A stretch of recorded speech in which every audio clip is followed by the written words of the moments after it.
رمضان کے آخری عشرے کی اہم عبادتیں۔ السلام علیکم ورحمۃ اللہ وبرکاتہ۔ میرے پیارے بھائیوں اور بہنوں، رمضان کا آخری عشرہ یعنی رحمت، مغفرت اور جہنم سے نجات کے 10 قیمتی دن شروع ہو چکے ہیں۔ یہ وہ دن ہیں جن میں اللہ اپنے بندوں پر رحمتوں کی بارش کرتا ہے۔ یہ وہ عشرہ ہے جس میں ایک ایسی رات آتی ہے جو 1000 مہینوں سے بہتر ہے، جسے ہم لیلۃ القدر کے نام سے جانتے ہیں۔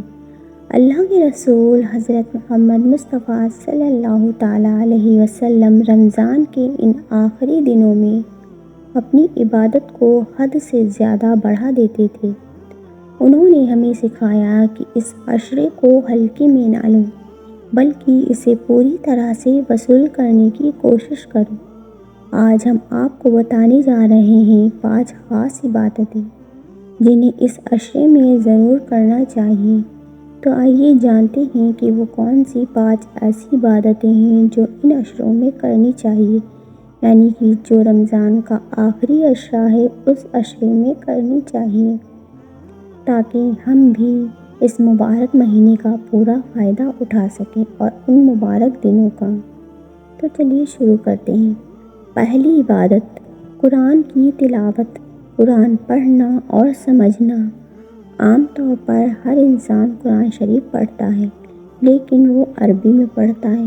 اگر آپ اس کا ترجمہ پڑھیں گے تو زیادہ سمجھ میں آئے گا، کیونکہ ہمیں خود نہیں پتہ ہوتا ہے کہ قرآن ہم سے کیا کہہ رہا ہے۔ جب ہم اس کا ترجمہ پڑھیں گے تبھی ہم کو پتہ چلے گا۔ رمضان اور قرآن کا گہرا رشتہ ہے۔ یہی وہ مہینہ ہے جس میں قرآن نازل ہوا۔ اللہ تعالیٰ فرماتے ہیں، رمضان کا مہینہ وہ مہینہ ہے جس میں قرآن اتارا گیا۔ سورہ البقرہ۔ نبی کریم صلی اللہ علیہ وسلم رمضان کے آخری عشرے میں تلاوت کو اور بھی بڑھا دیتے تھے۔ حضرت عائشہ رضی اللہ تعالیٰ عنہا فرماتی ہیں، میں نے نہیں دیکھا کہ حضور صلی اللہ علیہ وسلم نے رمضان کے علاوہ کسی اور مہینے میں ایک ہی رات میں پورا قرآن مکمل کیا۔ سبحان اللہ۔ ہمیں بھی کوشش کرنی چاہیے کہ اس عشرے میں اپنی تلاوت کو بڑھائیں۔ اگر پورا قرآن مکمل نہیں کر سکتے تو کم سے کم زیادہ سے زیادہ پڑھیں اور اس کو سمجھیں۔ اگر پڑھنا نہیں آتا تو سنیں اور دوسروں کو سنائیں۔ ضروری نہیں ہے کہ اگر آپ کو قرآن نہیں آتا ہے تو آپ سیکھنے کی کوشش نہ کریں۔ آپ سیکھنے کی کوشش بھی کریے، اور اگر آپ سن سکتے ہیں، کوئی اور پڑھ رہا ہے تو آپ سن لیجیے۔ یاد رکھیے، قرآن ہر حرف پڑھنے پر 10 نیکیوں کا ثواب دیتا ہے۔ لیلۃ القدر میں ایک آیت پڑھنے کا ثواب 1000 مہینوں تک پڑھنے کے برابر ہے۔ دوسری عبادت، اپنے گھر والوں کو عبادت کے لیے جگانا۔ حضور صلی اللہ علیہ وسلم رمضان کے آخری عشرے میں نہ صرف خود زیادہ عبادت کرتے تھے بلکہ اپنے گھر والوں کو بھی جگاتے تھے۔ وہ فکر مند رہتے تھے کہ کوئی اس مبارک وقت کو سو کر نہ گنوا دے۔ لیلۃ القدر کی رات 1000 مہینوں 83 سال سے زیادہ کی عبادت سے بہتر ہے۔ اللہ کے رسول حضرت محمد مصطفیٰ صلی اللہ علیہ وسلم نے فرمایا، جو شخص لیلۃ القدر کی رات میں عبادت کرتا ہے اس کے سارے پچھلے گناہ معاف کر دیے جاتے ہیں۔ کتنی اچھی بات ہے کہ سارے گناہ معاف ہو جاتے ہیں۔ کم سے کم طاق راتوں 21، 23، 25، 27، 29 میں اپنے گھر والوں کو جگائیں۔ اپنے بچوں کو بھی اس عبادت کی عادت ڈالیں تاکہ ان کی زندگی میں بھی یہ عمل رہے۔ افطار اور سحری کے وقت گھر والوں کو نصیحت کریں تاکہ وہ اس عشرے کو مس نہ کریں۔ تیسری عبادت، اعتکاف، اللہ کے گھر میں وقت گزارنا۔ اعتکاف رمضان کے آخری عشرے کی سب سے بڑی عبادتوں میں سے ایک ہے۔ نبی کریم صلی اللہ علیہ وسلم ہر سال رمضان کے آخری 10 دنوں میں اعتکاف کیا کرتے تھے۔ اعتکاف کا مطلب دنیاوی کاموں کو چھوڑ کر صرف اللہ کی عبادت میں لگ جانا، مسجد میں رہ کر صرف نماز، قرآن، دعا اور ذکر کرنا۔ اگر کوئی پورا اعتکاف نہیں کر سکتا تو وہ آخری 10 دنوں میں زیادہ سے زیادہ وقت مسجد میں گزارے۔ عورتیں گھر میں ایک جگہ کو عبادت کے لیے طے کر سکتی ہیں اور وہی اعتکاف کر سکتی ہیں۔ فائدہ: اعتکاف کرنے والوں کو لیلۃ القدر ضرور ملتی ہے۔ وہ دنیا کے جھنجھٹوں سے دور ہو کر صرف اللہ کی عبادت کرتا ہے۔ چوتھی عبادت: مسنون نمازیں، نفل نمازوں کی پابندی۔ رمضان کے پورے مہینے میں نفل نمازوں کی پابندی ضرور کریں، مگر آخری عشرے میں تہجد، اشراق، چاشت اور اوابین کی خاص اہمیت ہے۔ تہجد: رات کے آخر میں اٹھ کر نماز پڑھنا سب سے زیادہ فضیلت والی نماز ہے، اور پھر تو تہجد کے بہت ہی زیادہ فائدے ہیں۔ اشراق: سورج نکلنے کے 15-20 منٹ بعد پڑھی جاتی ہے، اس کا بہت ثواب ہے۔ چاشت: صبح کے وقت پڑھی جاتی ہے، روزی میں برکت لانے والی نماز۔ اوابین: مغرب کے بعد پڑھی جاتی ہے، گناہوں کی معافی کا ذریعہ بنتی ہے۔ ان نمازوں کو پڑھنے سے فرض نمازوں کی کمی پوری ہوتی ہے اور اللہ کی رحمت حاصل ہوتی ہے۔ بے شک پانچویں عبادت: گڑ گڑا کر دعا کرنا۔ اللہ تعالیٰ سے نماز کے بعد گڑ گڑا کر دعا کرنا۔ رمضان کے آخری عشرے میں دعا کا خاص اہتمام کریں اور اللہ تعالیٰ سے گڑ گڑا کر رو رو کر دعائیں مانگیں۔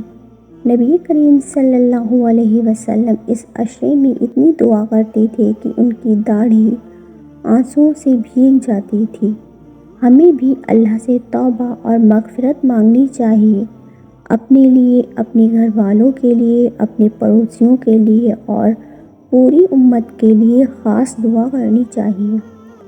کم سے کم دن میں ایک بار 10-15 منٹ صرف دعا کے لیے نکالیں۔ لیلۃ القدر کی رات اللہ سے مانگ لیں، کیونکہ وہ سب کچھ دینے والا ہے۔ وہ رحیم و کریم ہے، وہی دینے والا ہے اور وہی لینے والا ہے۔ یہ عشرہ ہماری زندگی کا سب سے قیمتی وقت ہے۔ یہ وقت ہمیں دوبارہ ملے گا یا نہیں کوئی نہیں جانتا۔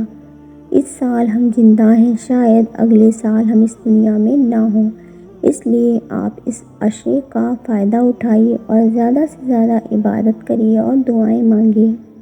اس لیے اسے پوری طرح سے وصول کرنا ہماری ذمہ داری ہے۔ خاص کر لیلۃ القدر کی تلاش میں رہنا بہت ضروری ہے، کیونکہ یہ رات 1000 مہینوں سے بہتر ہے۔ جو شخص اس رات کو عبادت میں گزار لے، اس کے پچھلے تمام گناہ معاف کر دیے جاتے ہیں۔ خاص دعا: رمضان کے آخری عشرے میں اللہ سے یہ مانگیں، اللہ سے رو رو کر، ہاتھ اٹھا کر، سکون بھری آواز میں، یا اللہ تو رحمان اور رحیم ہے، تو ہمارے گناہوں کو معاف کرنے والا ہے، تو ہماری توبہ کو قبول کرنے والا ہے، تو سب سے زیادہ مہربان ہے۔ یا اللہ، ہم نے اپنی زندگی میں بہت غلطیاں کی ہیں، تو معاف کرنے والا ہے، ہمیں معاف فرما۔ ہم نے تیرا حکم توڑا، ہم نے کئی بار اپنے نفس کی سنی، لیکن آج ہم تیرے در پر رو رہے ہیں۔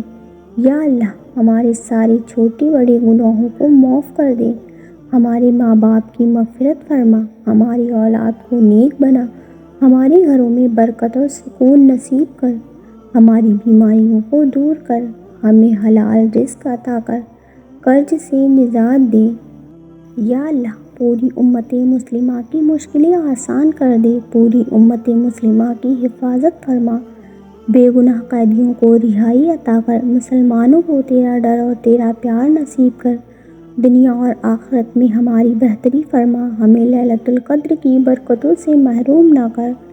یا اللہ، جب ہمارا آخری وقت آئے تو ہمارے لبوں پر تیرا ذکر ہو، ہمارا خاتمہ ایمان پر کر اور ہمیں جنت الفردوس میں نبی کریم صلی اللہ علیہ وسلم کی رفاقت نصیب کر۔